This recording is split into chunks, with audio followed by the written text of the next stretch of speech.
the only elf sent back by the gods. When Glorfindel fell into the abyss with the Balrog, his story did not end. It merely transitioned into the Halls of Mandos, the purgatorial waiting rooms of the Valar in the Blessed Realm.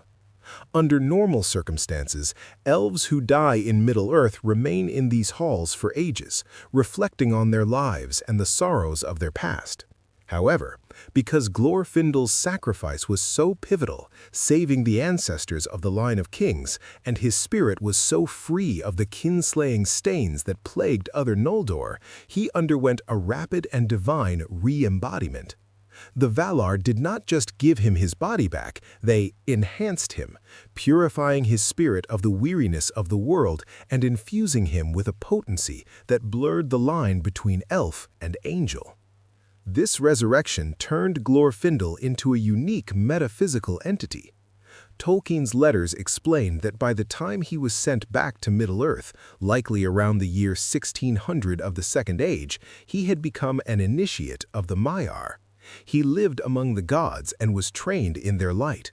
When he finally stepped back onto the shores of Middle-earth, he was no longer a refugee of the First Age, but an ambassador of the West.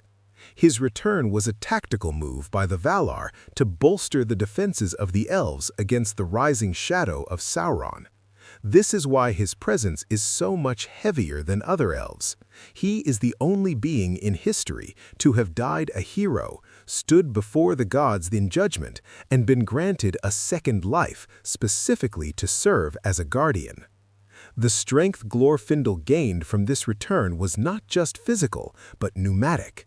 He possessed a spiritual authority that acted as a direct counter to the corruption of the Rings of Power. While other elven lords like Elrond or Galadriel relied on their rings, Vilya and Nenya, to preserve their realms, Glorfindel's power was innate, a gift of the Valar that could not be taken away or diminished by the fading of the world. He returned stronger because he had conquered the fear of death, making him the only warrior in Rivendell that Sauron's greatest servants truly feared to face in open combat.